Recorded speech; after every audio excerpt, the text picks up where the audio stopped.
हजरत इमाम हसन बसरी कहते हैं मेरे जमाने में एक हाफिज था, वो और बेहतरीन हाफिज, बेहतरीन कारी, पूरे बसरा में उसकी तरह ना तो कोई कारी, ना कोई कारी, ना कोई हाफिज। वो एक दिन सुबह के वक्त मेरे पास आके रोने लगा, कहने लगा हुजूर मैं बर्बाद हो गया। मैंने कहा क्या हो गया? कहने लगा मैं हुजूर मैं कहीं का नहीं बचा। वो बताना क्या हो गया? कहा हुजूर मैं बात यह है कि कल से मुझे कुरान का एक लफ्ज भी याद नहीं, एक लफ्ज दिल से निकल गया। कहा क्यों? कहा कल एक लड़की जा रही थी, उस पर बुरी नजर डाली, उसका पीछा किया तो वो मुसलमान लड़की थी, मुझे तरफ देख के बोली तुझे शर्म नहीं आती हाफिज कुरान हो के मुसलमान लड़की का पीछा करता है? कहा फिर? कहा उस वक्त से लेके अब तक कुरान की एक आयत एक हर्फ तक याद नहीं। हुजूर मेरे लिए दुआ कर दे, मेरा कुरान तो निकल गया, कहीं मेरा ईमान मेरे दिल से निकल जाए। हुजूर आप दुआ कर दे। इमाम हसन बसरी ऐसे रोए कि पूरा चेहरा भीगने लगा। इमाम हसन बसरी फरमाते हैं मेरे दौर में सबसे ज्यादा जो लोग बेईमान होके मरे वो बदनिगाही की वजह से मरे हैं। अल्लाह अकबर। इमाम हसन बसरी ने दुआ की, उसकी आंखें ठीक हो गई और वो उसका कुरान उसे याद आ गया, उसका कुरान उसे याद आ गया और अल्लाह का फजल हो गया। मगर हमारे पास तो कोई हसन बसरी नहीं है, ना हम अली के खलीफा के पास जा सकते हैं। तो फिर ये रातों की तस्वीरें देखने वाले, गंदी फिल्में देखने वाले लड़के, कोई ऐसा मोबाइल होगा जिसके अंदर इंस्टाग्राम में तस्वीरें ना होंगी गंदी, कोई ऐसा लड़का होगा जो रोज हाफ न्यूड लड़कियों को नहीं देखता होगा। मुसलमान लड़के गंदी अपनी तस्वीरों को ना देखते होंगे। अपने अपने घर जाके मोबाइल चेक करना और याद रखना तुम्हें थोड़े दिनों के लिए भेजा गया था अल्लाह की इबादत करने के लिए, दुनिया में ये बदतमीजी करने के लिए नहीं भेजा गया था। अल्लाह ना करे ईमान छिन गया तो क्या होगा? बताओ मैं आपसे पूछना चाहता हूं नौजवानों, अरे नौजवान तो नौजवान, अब तो औरतों के लड़कियों के किरदार इतने खराब हो गए। ये अभी 1-2 हफ्ते पहले की बात है कि लखनऊ के सिनेमा घर के बाहर खड़े होकर एक लड़की इंटरव्यू दे रही थी और उसका नाम जरीन फातिमा था और वो बुर्का ओढ़ी हुई थी। उससे पूछा मीडिया वाले ने कि तेरा नाम क्या है? कहा जरीन नाम है। कहा जरीन फातिमा नाम है। कहा क्या आप फिल्म देख के आई हैं? कहा जी। कहा आपको फिल्म कैसी लगी? तो कहने लगी ये डांस अच्छा लगा, ये फला फला माज़अल्लाह ये अच्छा लगा। अगर मैं करीब होता तो उसके पांव पकड़ के कहता क्या बदनामी कराने आई है, कम से कम तू उस नाम की लाज रख लेती जो तेरा नाम फातिमा है। फातिमा नबी की बेटी का नाम रख के सिनेमा घर के बाहर खड़ी है, तुझे शर्म नहीं आई? अरे ये तो बता अल्लाह अकबर कैसे मुसलमान हैं। नाम मोहम्मद सलीम है, नाम मोहम्मद अनवर है, नाम अहमद है, नाम शफीक है, नाम अबू बकर है, नाम उमर है और गंदे स्टेटस लगे हुए हैं लड़कियों के। तौबा तौबा माज़अल्लाह। कोई देखेगा तो क्या कहेगा? नहीं है दिल में नबी की मोहब्बत क्या करेंगे? इकबाल कहता है बुशिकन उठ गए बाकी जो रहे बुतगर हैं, उम्मती बाईस से रुसवाई ये पैगंबर हैं। आज हालात किस कदर बद से बदतर हो रहे हैं। अरे हमसे बेहतर तो पहले जमाने के फकीर थे कि एक फकीर जमा मस्जिद में भीख मांग रहा था। अंग्रेजों का जमाना था, अंग्रेज गुजर के गया, अंग्रेज ने से कुछ मांगा, अंग्रेज ने कुछ दे दिया और जब अंग्रेज आगे बढ़ा तो बटुआ गिर गया। अंग्रेज तो चला गया, बाद में देखा मुसलमान ने तो ढूंढा, अंग्रेज नहीं मिला, बटुआ रख लिया। 3 महीने के बाद अंग्रेज वापस विजिट करता है, वापस आता है, वो कहता है ये हुजूर ये आपका बटुआ है साहब। वो देखता है बटुए को, अपने पैसे को देखता है, अपने अपने अपने पर्स को। कहने लगे ये पैसे तो इसमें सारे हैं, ये बता तूने इतने पैसे, क्या तू फकीर नहीं है? अगर तू चाहता ये पैसे खर्च करके तेरी जिंदगी गुर्बत खत्म हो सकती थी, तूने ये पैसे खर्च क्यों नहीं किए? कहने लगा मैं फकीर हूं मगर बेगैरत नहीं हूं। का क्या मतलब? का तू ईसा का उम्मती है, मैं मुस्तफा का उम्मती हूं। अगर तेरे नबी ने मेरे नबी से कयामत के दिन कह दिया होता कि आपका उम्मती चोर है तो मेरे नबी को शर्मिंदगी होती, मगर मैं इतना बुरा नहीं हूं। ले अपना ये बटुआ ले जा ले जा। अंग्रेज बोला बटुआ तो मैंने ले लिया मगर ऐसा कर अब जरा अपना हाथ आगे बढ़ा और मुझे कलमा पढ़ा। जब उम्मती की ईमानदारी का ये आलम है तो फिर नबी की ईमानदारी का आलम क्या होगा? उम्मती शिकन उठ गए बाकी जो रहे बुतगर हैं, उम्मती बाईस से रुसवाई ये पैगंबर हैं। तेरे स्टेटस पे तो आला हजरत की नाते होनी चाहिए थी। तेरे स्टेटस, अरे तेरा मोबाइल पे जब कोई स्टेटस चेक करता तो उसमें हदीस लगी होनी चाहिए थी, कब्र के ताल्लुक से बातें लगी होनी चाहिए थी। तेरे स्टेटस पर आला हजरत का गुंबद लगना चाहिए था, तेरे स्टेटस पर मुजाहिद मिल्लत का गुंबद लगना चाहिए था ताकि लोग देखते तो समझ जाते मेरे मोबाइल में जिसका नंबर है ये कोई आम आदमी नहीं है, रसूल का गुलाम है, नबी का गुलाम है। मगर तेरा तर्ज अंग्रेजों की तरह, तेरी बोली अंग्रेजों की तरह, तेरा चलना अंग्रेजों की तरह, तेरा बोलना अंग्रेजों की तरह। तू बंबई के लोगों की तरह बोलता है, तो उन्हीं की तरह स्टेटस लगाता है। नौजवान जरा शर्म तो कर, तुझे शर्म नहीं आती? तेरी रीलें वैसी बन रही हैं, तेरा फेसबुक वैसे ही अपडेट हो रहा है। तू अपने फेसबुक में अपनी तस्वीर डाल के कहता है कोई मुझे लाइक कर दो, कोई मुझे लाइक कर दो। तौबा तौबा अस्तगफिरुल्लाह। क्या क्या मुसलमानों के पास कोई किरदार नहीं था? अरे तुम पूरे अरब के लड़के बर्बाद हैं। 10 से 15 साल के बच्चों पर रिसर्च हुआ, 2015 से लेकर 19 तक के बच्चे क्या बनना चाहते हैं? कतर के, अबू धाबी के, दुबई के कौन बनना चाहते हैं? मदीने और मक्के और रियाद के बच्चे क्या बनना चाहते हैं? तो सुनो, वो अरब जिसकी तकद्दुस की तुम कसम खाते हो, उस अरब में रहने वाले वो बदअकीदा नजदी, उनके बच्चों ने लिख के दिया कि हम बड़े होकर क्रिस्टियानो रोनाल्डो बनना चाहते हैं, यानी फुटबॉलर बनना चाहते हैं। अरब ने फुटबॉलर को खरीद लिया और कहा क्रिस्टियानो रोनाल्डो हमारे बच्चों को सिखाओ फुटबॉल। क्या उन बेगैरतों को ये पता नहीं कि मुसलमानों के पास कोई ऐसा आइडियल नहीं जिसकी तरह अपने बच्चों को बनाए? अरे बिल्कुल था, हमारे पास तो एक ऐसा नमूने अमल था कि पूरी दुनिया की किसी कौम के पास नहीं था। सुनो, मुंबई के लोगों की नकल करने वालों, इन नकली लोगों की क्या नकल करते हो? मैं तुम्हें असली की बात बताता हूं। वो 10 साल मदीने में हुकूमत किया था उसने। 10 साल के अंदर उसने 1060 शहर फतह किए थे, यानी एक दिन में 3 दिन में एक शहर पर इस्लामी झंडा गाड़ता था। उसने 10 साल के अंदर 4000 मसाजिद तामीर करवाई थी, यानी एक दिन में उसके दौरे हुकूमत में 3 मस्जिदें बन के तामीर होती थी। वो कौन था जिसके कपड़े पे 17 पेमत थे मगर उसने आधी दुनिया पे इस्लामी झंडा गाड़ दिया था? वो कौन था जिसके बारे में 2009 में व्हाइट हाउस में खड़े होकर के बराक हुसैन ओबामा ने कहा था कि अगर दुनिया में 1 साल उम्र की उम्र और हो जाती तो पूरी दुनिया में सिवाय इस्लाम के कुछ नहीं होता। नारे तकबीर, नारे रिसालत, मसलके आला हजरत, मजहबे इस्लाम, पैगामे इस्लाम, हजरत अल्लामा सैयद देखो, हुसैन साहब। तुम कौन थे बोलो? मालूम है तुम कैसे बड़े थे? तुम कुछ नहीं थे, मैं कुछ नहीं था, हम तो कुछ भी नहीं थे। हम तो फकीर लोग, हमारे पास कुछ भी नहीं था। जिंदाबाद जिंदाबाद। हमारे पास कुछ नहीं था लोगों, मैं सही बता रहा हूं। हमें तो मिटाने के लिए मक्के के लोग चले थे, मगर अब सहाबा का जिक्र नहीं होता ना। कौम समझे कैसे? अब जिक्र होता है पीर साहब का, उनकी मौजूदगी में। ये अपनी तारीफ सुनना, इमाम गजाली कहते हैं ये नफ्स की बीमारियों में सबसे बड़ी बीमारी यही है, अपनी तारीफ सुन के खुश होना। मेरी जब कोई तारीफ करता है तो मैं सैयद हूं, अपनी बात कर रहा हूं, अल्हम्दुलिल्लाह मुझे पता है कि मैं सैयद हूं, मगर फिर भी मैं ये कहता हूं जो मेरी कोई तारीफ करता है, मैं कहा भाई मुझे तो यही कंफर्म नहीं मैं जन्नती हूं या जहन्नमी हूं, और अगर आपको है तो मेरी तारीफ कर दीजिए बस। अल्लाह ने फरमाया तो मूसा जब तक तेरे दोनों पांव जन्नत में न चले जाएं तुम मुझसे डरते रहना। हजरत अली ने पूछा था उवैस करनी तेरा नाम क्या है? उवैस से पूछा था, पहली बार मिले थे, आपका नाम क्या है? तो पीछे बुलट के उवैस करनी बोले अल्लाह का बंदा। यार अल्लाह के तो सारे बंदे होते हैं, तेरे माँ बाप ने नाम क्या रखा? तो पहली बार मुलाकात थी, ना ये इन्हें जानते ना उन्हें। हजरत अली के आगे बढ़ के हाथ पकड़ लिया हजरत अली का और कहने लगे ए अली अगर अल्लाह मुझे बख्श दे तो मेरा नाम उवैस करनी है, वरना अगर ना बख्शे तो बोल फिर क्या नाम रखूं अपना।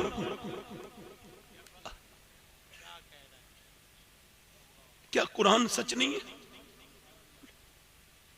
क्या जहन्नम सच नहीं है? क्या जन्नत सच नहीं है? क्या अल्लाह सच नहीं है? अगर है तो हम क्यों नहीं डरते?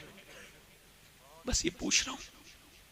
तुम्हें किसने कहा है कि ना डरो? बोलो, कुरान तो कहता है डरो। अल्लाह कहता है जो डरते हैं वही आलिम है, और आलिम ही डरते हैं। अब जो ना डरे वो कोई भी हो सकता है मगर आलिम नहीं है। अरे पीरों के जिक्र में महफिल खत्म करने वाला, और पीर साहब कहते हैं जब तक मेरा जिक्र नहीं होगा, मेरे उर्स में पूरी एरास की महफिलें खत्म हो गई, मगर जिन्हें कुरान ने अपने अंदर जगह दी उन्हें उर्स में जगह नहीं मिली।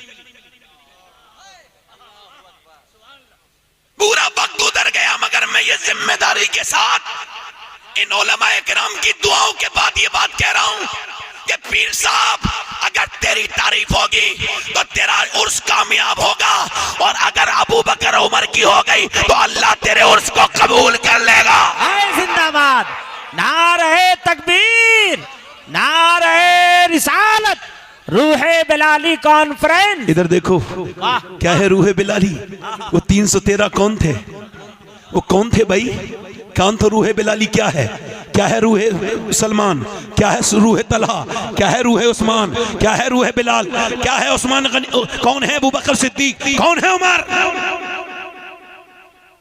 हम नहीं कह रहे, पूरी दुनिया कहती है कि न मदीने की तरह कोई दूसरा शहर है, और ना आमना के लाल की तरह दूसरा नबी है, और ना आमना के लाल की तरह रिश्तेदार किसी के हैं, ना आमना के लाल की तरह यार किसी के हैं। यार भी लाजवाब हैं और रिश्तेदार भी।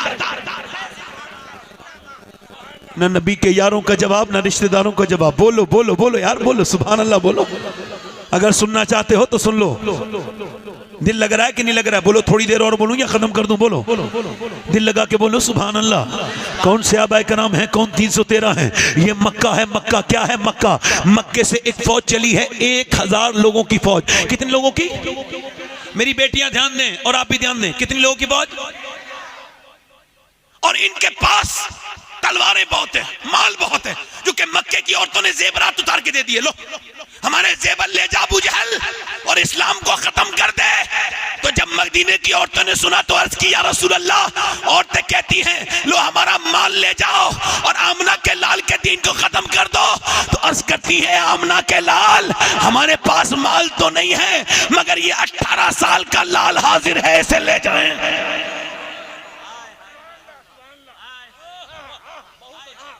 मदीने की औरतें लाजवाब है कि सहाबियात लाजवाब है कि नहीं है? इधर देखो वो 313 का लश्कर, अल्लाह के रसूल सल्लल्लाहु अलैहि वसल्लम ने फरमाया कि उधर अबू जहल इतना ओवर कॉन्फिडेंस में था, कहता था मैं इस रस्सी में बांध के लाऊंगा नबी को और दीन को आज ही खत्म कर दूंगा, बिल्कुल खत्म कर दूंगा। हमारे पास फौज है, ताकत है, उनके पास क्या है?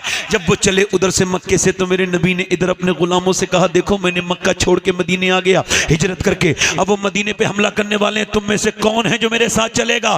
313 आके तैयार हो गए, पेट पीठ से लगे हुए, पेट पीठ से लगे हुए अल्लाह के रसूल के सहाबी। ए भैया कहां जा रहे हो? ए भैया कहां जा रहे हो चाचा? हैं? अच्छा ठीक है, मैं कयामत तक यहीं हूं, आइए आराम से। हाँ अगर भाई देखो उठने का प्लान हो तो मैं तकरीर कर चुका, थोड़ी देर और करूं। उठने का प्लान तो नहीं है, तवज्जो है कि नहीं?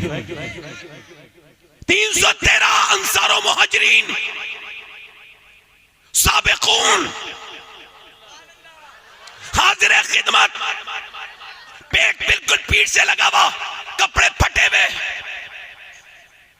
मैले कुचैले कपड़ों के बाद अब बाहर को निकले।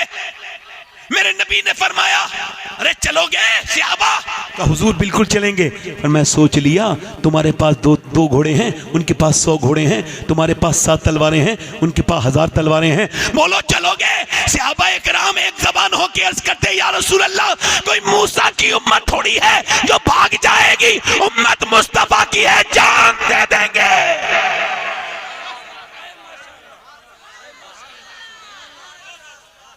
जान दे देंगे या रसूल अल्लाह, आप फरमाएं जान दे देंगे। नबी ने फरमाया ठीक है, अब खजूर की डंडियां दे दी गई, ये तुम्हारी तलवार, ये तुम्हारी तलवार, ये तुम्हारी तलवार। अरे मियाँ 7 तलवारें थी, उसमें किसी की नोक टूटी हुई थी, किसी का दस्ता टूटा हुआ था। अल्लाह के रसूल ने फरमाया ये तलवार आपकी है, ये तलवार आपकी है, ये तलवार आपकी है, ये तलवार आपकी है। ये अब खजूर की डंडियां लेके गुलाम जब चले, उन्हें होपलेस हो जाना चाहिए था, उन्हें जो है वो नाउम्मीद हो जाना चाहिए था। ये खजूर की डंडी से कोई मुकाबला नहीं हो सकता, मगर वो उसी खजूर की डंडी को ऐसे घुमाते हुए जाते थे, ऐसा लगता था खजूर की डंडी नहीं है बल्कि एटम बम सहाबा के हाथ में आ गया है, इनके हाथों में पावर आ गई है। लेके जब निकले यहूदी मजाक उड़ाने लगे, कहे लगाने लगे, ओ मुसलमानों क्या दिमाग खराब हो गया, क्या फारिग हो गई अक्ल, क्या माइंड लेस हो, क्या खजूर की डंडी कभी तलवार का मुकाबला कर सकती है? तो मुसलमान आगे बढ़े, सहाबा बोले सुनो यहूदियों, न खजूर की डंडी पर और न तलवार पर है, भरोसा जितना भी है मदीने की सरकार पर है। नारे तकबीर, नारे रिसालत, मसलक आला हज़रत, वलक़द नसरकुमुल्लाह बिबदरिन व अंतुम अज़िल्ला। वो आज भी बद्र के मैदान में बड़े से बोर्ड पे ये आयत लिखी हुई है बड़े बड़े जली लफ्जों में कि 313 यहां खड़े हो गए थे, और जब वो पहुंचे 170 किलोमीटर दूर रमजान के महीने में, 70वां रमजान, और जब वो पहुंचे तो उनके पास कुछ नहीं है, न ताकत है, न उनके पास कोई तलवार है, न उनके पास खाना तक नहीं है। उन्होंने तो खजूर की गुठलियां चूस के रोजे रखे हैं। और इधर पूरी रात शराबें पी गई हैं, पूरी रात भुने हुए गोश्त खाए गए, इन्होंने ऊंट काट काट के खाए, इन्होंने बकरे काट काट के खाए, इनके पास तलवारें हैं। ये बाहर को निकल के नबी के गुलामों को देखते हैं, मजाक उड़ाते हैं, कहे लगाते हैं और जो फिक्रे कसते हैं, कहते हैं हुटिंग करते हैं, कहने लगे देख तो लो हमसे लड़ने के लिए आए हैं, इनके हाथ में है क्या? खजूर की डंडी। मजाक उड़ाने लगे, डंडी से क्या करोगे? हाथ हिला के मजाक उड़ाते, इन्हें मच्छर और मक्खी की तरह मसलेंगे मुसलमानों को। ये जब 1000 लोग ये बात कहते थे, मेरे नबी ने आज पूरी रात के लिए सर सजदे में रख दिया है। ये जहां मस्जिद अरीश है वहां तपती भी रेत पर मेरे नबी ने अपना सर सजदे में रख दिया। यही ताकत थी मुसलमानों तुम्हारी, मेरे नबी ने अपना सर सब सजदे में रखा। हजरत अबू बकर सिद्दीक कहते हैं, जितना हमने उस दिन हुजूर को रोते हुए देखा उतना कभी नहीं देखा। हुजूर जब रोते थे तो चादर हुजूर की सर से कांधे पे आती थी और कांधे से पे नीचे गिर जाती थी, मैं उठा के चादर रखता था। मेरा इमाम कहता है, आंखें रो रो के सुजाने वाले, जाने वाले नहीं आने वाले। आंखें कुछ कहती हैं तुझसे पैगाम, वो दरे यार के जाने वाले, उसने तेरा सा ना देखा ना सुना। कहते हैं अगले जमाने वाले कैसे मेरे नबी पाक के वो गुलाम थे और ऐसे मेरे नबी पाक ने सर सज्जे में रखा है। अर्ज करते हैं, मेरे मालिक मेरे परवरदिगार। और जब हुजूर ये अर्ज कर रहे हैं, हुजूर की जो आंखें हैं ना उनमें से आंसू गिरते हैं। वो कौन सी आंखें? इतने आंसू गिरते हैं कि रेत भीगने लगी। मेरा इमाम कहता है, कौन सी आंखें? जिस तरफ उठ गई दम में दम आ गया। उस निगाह इनायत पे लाखों सलाम। हुजूर के लब हिल रहे हैं, कौन से लब? पतली पतली गुले कुस की पत्तियां, उन लबों की नजाकत पे लाखों सलाम। वो दहन जिसकी हर बात वही है खुदा, वो पैगंबर इस्लाम जिसकी बातों की तरह कोई बात नहीं कर सकता, आज सज्जे में सर रखा हुआ है। मेरा इमाम कहता है, मैं उसने यूसुफ पे कटी मिस्र में अंगुश्ते ज़नान, सर कटाते हैं तेरे नाम पे मर्दाने अरब। ये 313 मर्दाने अरब खड़े हैं और मेरे नबी ने आज जब अपने रब की बारगाह में अर्ज की है, आज की तरह मेरे नबी ने जब बयान करना शुरू किया, कभी मेरे नबी ऐसे नहीं रोए।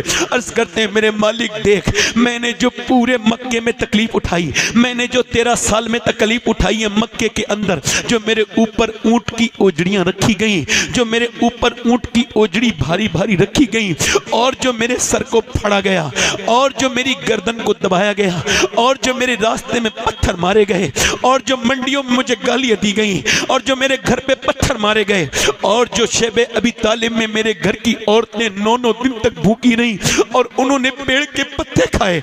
ऐ मेरे मालिक, मैंने जो ताइफ के मैदान में पत्थर बर्दाश्त किए। आपको पता है ताइफ क्या है?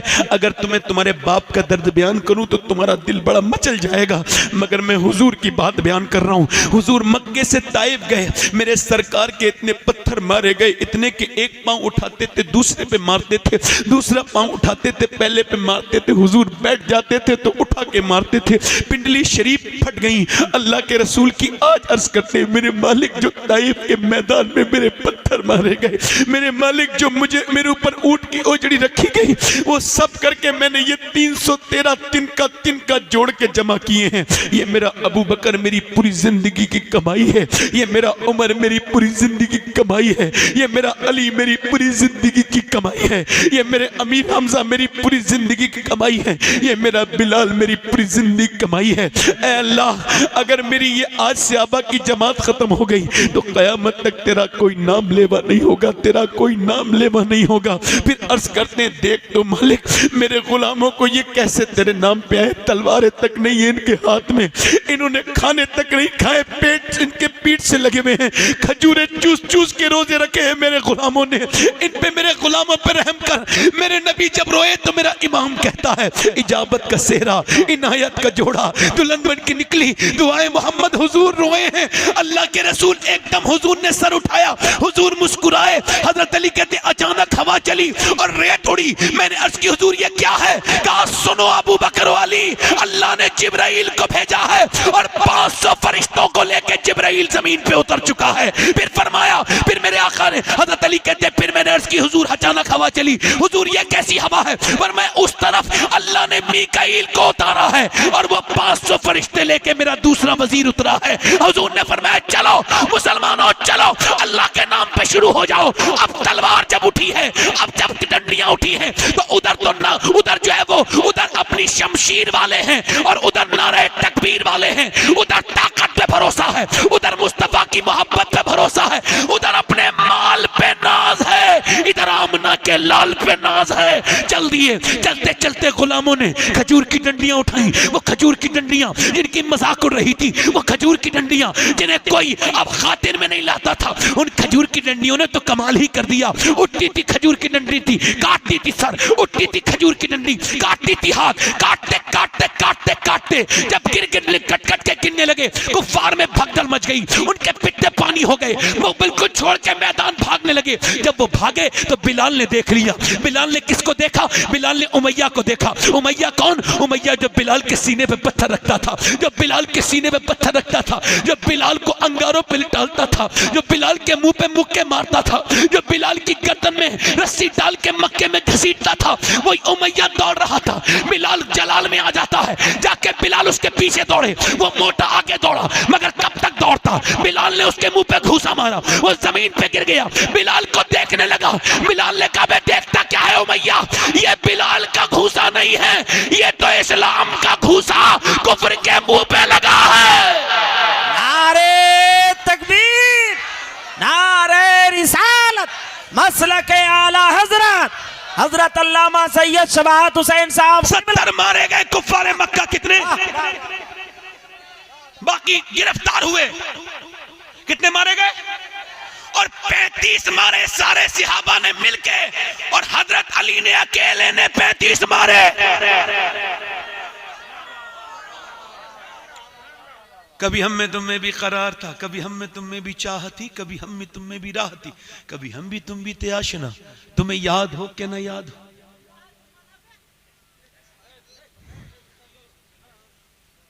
तो जो है कि नहीं, इधर देखो, कभी हम में तुम में भी चाह थी, कभी हम में तुम में भी राह। मेरी तरफ देखो, मेरी तरफ देखो, मेरी तरफ देखो, वो अच्छा इंसान है। सारे अक्लमंदों से हिसाब होगा, किसी बेवकूफ से क़यामत के दिन हिसाब नहीं होगा। माइंडलेस आदमी से हिसाब, पागल से हिसाब, मगर जिसे अल्लाह ने अकल दी उससे तो होगा ना। मेरी तरफ देखो, कल तक तुम सजदे करते थे, क्या करते थे बोलो? अब तुमने सजदे, कोई हुजूर का उम्मती कहीं रहता है, कहीं कमजोर है, कोई अपने आप को कमजोर ना समझे। किसी एटम बम में वो ताकत नहीं है जो अल्लाह के सामने सजदा करने में ताकत है, मगर सजदों की जगह तावीजों ने ले ली। अब परेशान तो तावीज, इसको दवा भी वैसी वाली चाहिए जो एकदम आराम करे और अपने आप कुछ नहीं करेगा। ये सजदा, ये हमारी ताकत थी।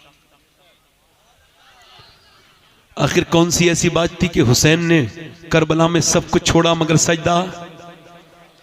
आज क्या बात है कि कौम सब कुछ तो पास है मगर सजदे?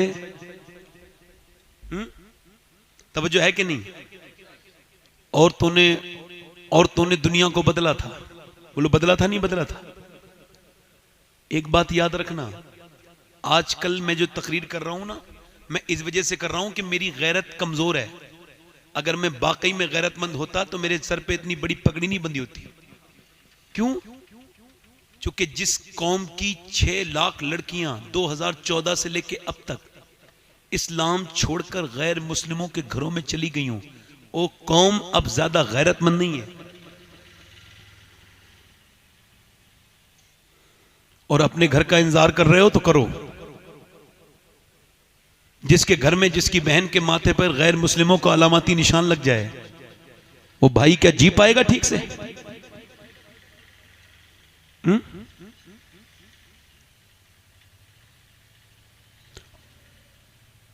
औरतों को पर्दा किसने नहीं कराया? बच्ची नाच रही है, मुझे बताओ जिस बच्ची को 5 साल की उम्र में सजदा करना सिखा दिया जाए, क्या कभी कोई उसका ईमान खराब कर सकता है?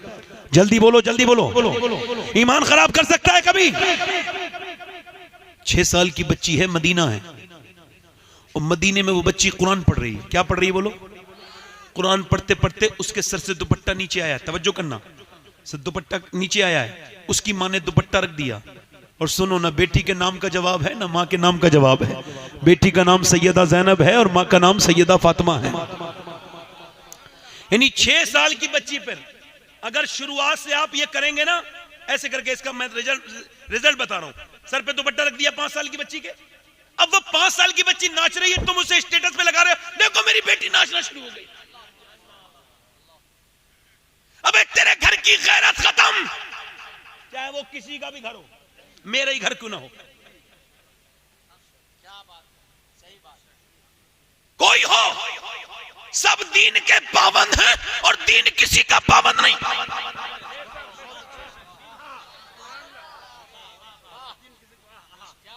सारे मियां शरीयत के गुलाम हैं, शरीयत किसी मियां के गुलाम नहीं।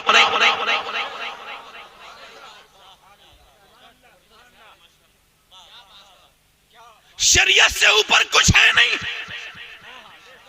और जो ये कहे शरीयत और है और हम और हैं, तो उससे कह दो इस्लाम और है और तू कुछ और है।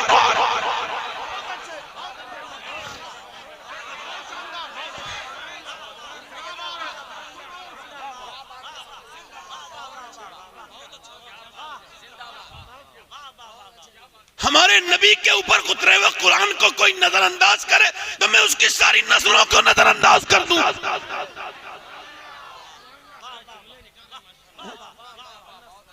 तवज्जो है कि नहीं?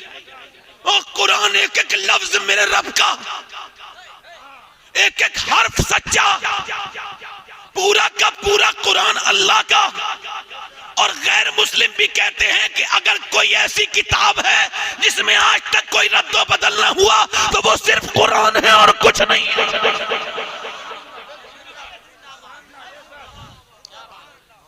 कुरान तुम्हारे दर्द की दवा थी, तुमने तावीजों को दर्द की दवा बना ली। तावीज पर तुम क्या लगा रहे हो? उस पे मोम जामा लगा रहे हो, उस पे कपड़ा लपेट रहे हो, और कुरान पर गर्द जम रही है, धूल जम रही है। करो, हमारा क्या मतलब है? मैं कोई मतलब नहीं। हम तो अपनी इस्लाह करने के लिए तकरीर करते हैं, हमें कभी मत नहीं सोचा कि पब्लिक की हो जाए। हम तो अपने लिए करते हैं, हमारे ऊपर हमारी बातों का असर हो जाए बस। मैं खुद सुधर जाऊं, ठीक है भाई, एक आदमी तो सुधर जाना चाहिए, जो तकरीर कर रहा है वही, बस वो, उसको जरूरत है पहले उस इल्म की जो दूसरों को वो बयान कर रहा है।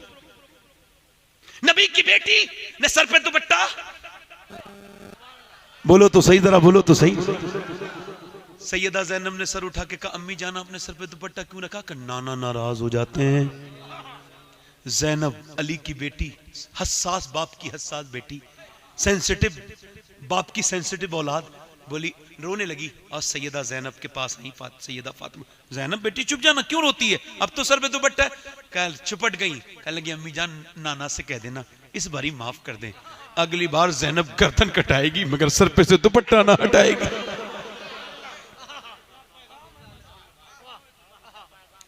मेरे खानदान में एक लड़की का इंतकाल हो रहा था, 32 साल की उम्र, 3 बच्चे छोड़ के गई है। इतनी करीब के मेरा उससे पर्दा नहीं, शरई एतबार से इतनी करीब रिश्ता मेरा उससे।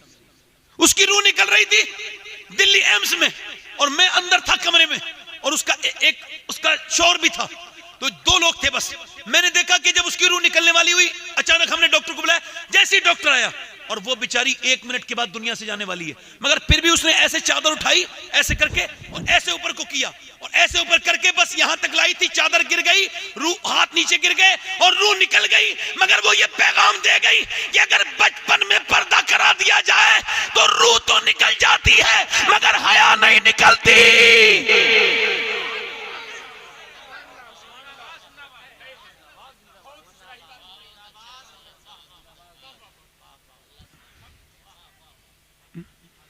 एक दिन अल्लाह के रसूल की बेटी सैयदा तैयबा ताहिरा आबिदा जाहिदा, इकबाल कहता है, मरियम अज यक निस्बत ईसा अजीज, अस्सै निस्बत हजरत जहरा अजीज। वो कहता है, इकबाल, मरियम इस वजह से बुलंद है कि एक ईसा की माँ है, मगर फातिमा के लिए 3 बातें हैं, 3 फजीलतें। माँ है हसनैन करीमैन की, और बीबी है अली की, और बेटी है नबी की। मगर सुनो, जब मेरा इमाम बोला तो अगर इकबाल ये शेर सुन लेता तो मेरे बरेली के इमाम के हाथ चूम लेता कि ऐसा भी कोई शेर कह सकता है। इकबाल कहता है, मरियम इस वजह से बुलंद है कि वो हुसैन की माँ है, हसन की माँ है, अली, वो मरियम इस वजह से बुलंद है कि वो ईसा की माँ है। मगर फातिमा को देखो, वो हुसैन की माँ है, अली की बीबी है और नबी की बेटी है। मगर जब मेरा इमाम बढ़ा तो जहां मेरा इमाम गया, एक तो कोई वहां जा ना सका, और अगर गया तो वापस आ ना सका। मेरा इमाम कहता है, नूर नूर ज़ौजे, नूर उम्मे, नूर और नूर, नूर मुतलक की कनीज अल्लाह रे लहना नूर का। कहते हैं मेरा इमाम कहता है सैयदा वो है जो नूर की माँ है और नूर की बीबी है और नूर की बेटी है, खुद भी नूर है, तेरी नस्ल पाक में है, बच्चा बच्चा नूर का और तू है ने नूर, तेरा सब घराना नूर। नारे तकबीर, नारे रिसालत, मसलके आला हजरत। तुम उस नूर वाली फातिमा को छोड़ के मेरे इमाम ने पूरे हदाई के बख्शिश में सैयदा की शान में अशार बहुत कहे, मगर कहीं लफ्ज़ फातिमा इस्तेमाल नहीं किया। किसी ने पूछा क्यों, रूह आला हजरत से पूछा क्यों, कह लगे फातिमा का एहतराम इतना था।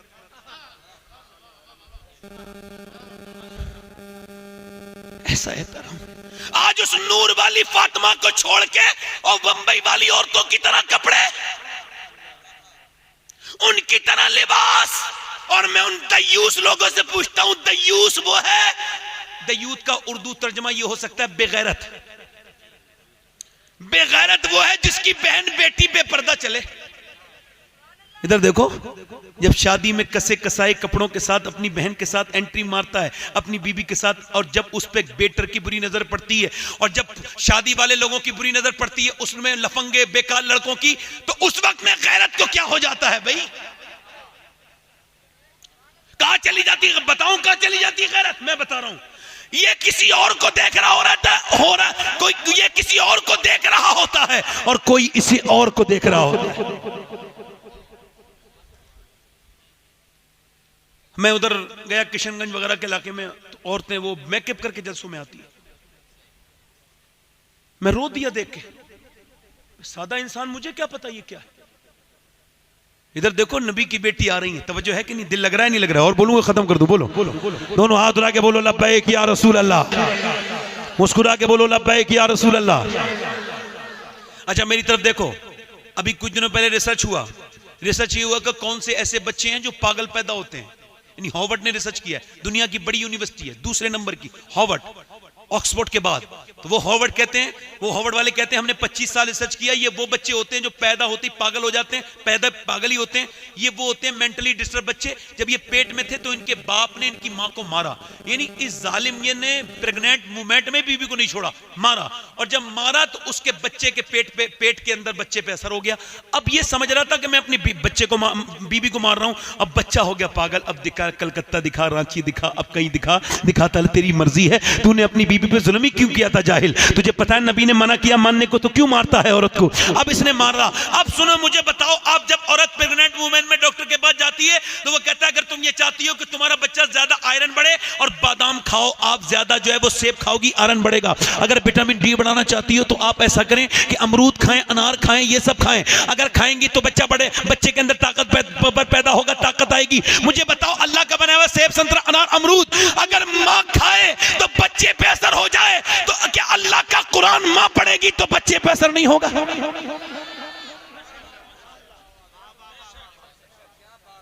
और एक बात बताओ, कोई अपने बच्चे को जहन्नम में जाते देख सकता है?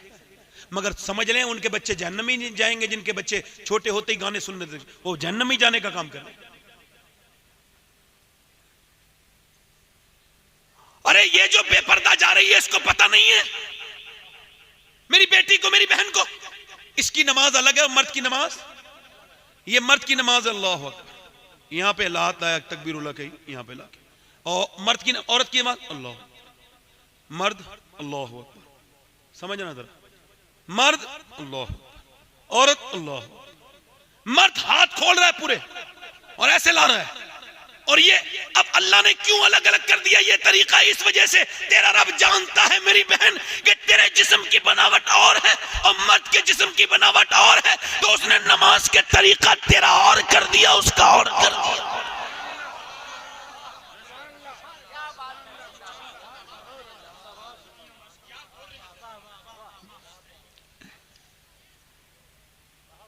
मर्द को 3 कपड़े मिलते हैं और औरत को मरने के बाद 5। सफा मरवा पे मर्द दौड़े, औरत हल्के चले। हजरत अली कहते हैं मेरी शादी हुई, बीवी मेरे घर में आई फातिमा, कहते मैं रो दिया। सैयदा ने पूछा आप क्यों रोते हैं? मैंने कहा फातिमा, हुजूर की तरबियत पर और आपके सब्र पर दोनों पे रोना आ रहा है। कहा क्या मतलब? कि कितनी भी गरीब की शादी हो ना तो वो एक दो जोड़ी कपड़े पहन लेती है दुल्हन जब बनती है, हसरत होती है हर बेटी को। कहा फिर? कहा आप जिस चादर में कपड़े दुल्हन बन के आई हैं उसमें 17 पैमद लगे हुए हैं। तो सैयदा ने सर उठा के कहा, ऐ मेरे सरताज, आप गम न करें, तशरीफ रखें। मेरे अब्बा ने कहा था कि अल्लाह कपड़े पहनने से राजी नहीं होता, अल्लाह पर्दा करने से राजी होता है। एक दिन हुजूर की बेटी आई है सैयदा, अम्मी आयशा बोली हुजूर वो आपकी बेटी जरा आ रही है। तो हुजूर ने देखा सैयदा आ रही है तो हुजूर उठ के खड़े हुए। तो फिर फातिमा आई तो बेटी होती है, अच्छा फिर बेटी का तो अंदाज ही अलग होता है।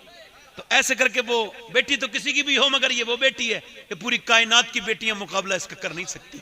ऐसे करके ढकी भी है चादर। फरमाया क्या है फातिमा? खोली चादर और एक रोटी निकाली। अब्बा ये रोटी, गरम रोटी। हुजूर ने लुकमा मुंह में लिया, आंखों से आंसू। क्या हुआ मेरे अब्बा? फातिमा तेरे बाप ने 5 दिन के बाद पहला लुकमा खाया है। तो फिर हुजूर की बेटी अर्ज करने लगी, अब्बा 5 दिन के बाद अली भी लाए थे, जो मैंने पहले कुएं से पानी लाई, फिर उसके बाद चक्की चलाई, मैंने रोटी बनाई। अब्बा मैंने अली को भी खिलाई, हसन हुसैन को, जैनब को, मगर मैंने एक भी लुकमा नहीं खाया। कहा क्यों मेरी बेटी? कहा मैंने सोचा पहले अब्बा को खिलाऊंगी। मैं कहता हूं 1000 लड़के भी एक बेटी के बराबर मोहब्बत नहीं कर सकते। हमने बेटियों को मोहब्बत नहीं दी ना, हम कामों में लगे रहे। और हुजूर ने अपनी बेटी की हर जगह तरबियत की। हम समझ नहीं रहे। मैं इस मौजू पे क्यों बोल रहा हूं? मुझे कोई जरूरत नहीं थी, मैं थोड़ी देर बोल के खत्म कर सकता, क्योंकि औरत ही से मुआशरा बनता है। मैं किसी का बेटा हूं, किसी का शौहर हूं, किसी का भाई हूं, और अल्लाह देगा तो किसी का मैं बाप भी बन जाऊंगा। अल्लाह ने मुझे बेटे दिए, बेटी नहीं है। दुआ करें आप कि जनाजे पे रोने वाला आ जाए कोई। हाँ, सही बता रहा हूं, बेटे कभी जनाजों पे नहीं रोते। वासिफ अली वासिफ कहते हैं बेटियां बाप के जनाजे की रौनक है। हुजूर ने कहा मैं अर्ज करता हूं आपसे, दिल लग रहा है आप लोगों का? नहीं लग रहा है? लग रहा है दिल। एक हजरत सैयदा फातिमा ज़हरा, मौला अली कहते हैं एक दिन, मेरी बहनें सुन लें बेटियां और आप भी, मौला अली कहते हैं मैं 15 दिन के बाद अपने घर आया, और ये मैंने हदीस रमजान में 21 रमजान को बैठ के मदीने शरीफ में पढ़ी थी ये हदीस। और अजीब ही लुत्फ आता कि सामने गुम्बद खजरा भी था और वो मकाम करीब था जहां की ये हदीस है। तो हजरत अली कहते हैं मैं अपने घर में गया तो मेरी बीवी ने मुझे मुस्कुरा के सलाम कर दिया। ये पहला काम है, और कोई काम नहीं। मेरी बहनें सुन लें और अपनी बेटियों को बता देना, ये जो बकरी की तरह ताबीज गले में डाल ली है, वो मेरा आदमी मेरी मुट्ठी में आ जाए, पागलपना ना करो मेरी बेटियों। ये जो ताबीज लिख रहा है इसकी वाली खुद इसके कब्जे में नहीं है। ये सब बाहर को आओ, ये सब बातें ना करो। एक ही तरीका है, बस एक ही तरीका है औरतों के लिए कि जब शौहर आए, और दुनिया की मनहूस तरीन बदतरीन कमबख्त औरत वो है जो पूरे दिन ठीक रहती है और शाम को जब आदमी के आने का टाइम हो तो मुंह बना के फूड़ बैठ जाती है, गंदे कपड़े पहनती है मर्द के सामने, और शादियों में जाती है, पार्टियों में तो कपड़े अच्छे पहनती है। इस बेवकूफ से पूछो अपने मर्द के लिए सजती है या दूसरे मर्दों के लिए सजती है? तुझको शर्म नहीं आती है सब करते हुए? और औरत के लिए एक ही बात है कि जब शौहर घर में आए तो मुस्कुरा के सलाम कर दे। ये नबी की बेटी की सुन्नत भी है और इसमें बरकत भी है। इंशाअल्लाह तलाक नहीं होगी। तलाक। हजरत अली कहते हैं मैंने फातिमा से, क्या मुझे बड़ी भूख लगी है। अब जरा ध्यान से, ये आखिरी और इसको ध्यान से सुन लीजिएगा। कहते हैं मौला अली मैंने कहा भूख बड़ी लगी है फातिमा। कहते हैं वो मुझे तरफ देखती हैं और मेरी तरफ देखने के बाद कहती हैं कि अच्छा ठीक है पानी पीजिए। मैंने पानी नहीं, प्यास। कहते वो अंदर चली गई। मैं कहा फातिमा लाई नहीं खाना आप? कहते आवाज नहीं। फिर मैंने कहा फातिमा लाए खाना? कहते मैं आवाज आई रोने की, मैं अंदर गया तो हुजूर की बेटी रो रही थी। क्या हुआ फातिमा? ऐ नबी के जिगर के टुकड़े, सैयदा खातून जन्नत, बताए ना। कह लगी मुझे बड़ा अफसोस हो रहा है कि मेरे शौहर खाना मैं नहीं दे पा रही हूँ शौहर को खाना। कहा क्यों? कि जब आप घर से गए थे तो कई दिन का फाका था, आज भी कई दिन हो गए, बच्चे भूखे हैं, घर में कुछ है नहीं। तो मौला अली मैंने कहा आपने मुझे बताया क्यों नहीं? अंदाज देखें। अब्बा ने मना किया था अली से वो मत मांगना जो उनके पास मौजूद ना हो। कहते हैं अली मेरे पास एक भी दिरहम नहीं था, मगर फातिमा जब और रोई तो मैंने कहा अब क्या हुआ? कह लगे आप चले गए थे, अब्बा के घर में 16 दिन से चूल्हा नहीं जला है। हाँ, जरा सुन लो अपने नबी की बात। हजरत अली कहते हैं मैं गया और मैं जाने के बाद यहूदी के बाग पे मुझे कुछ काम ले लो मुझसे। तो उसने कहा एक काम है कि आप एक डोल देंगे ना पानी का, तो हम एक खजूर देंगे आपको।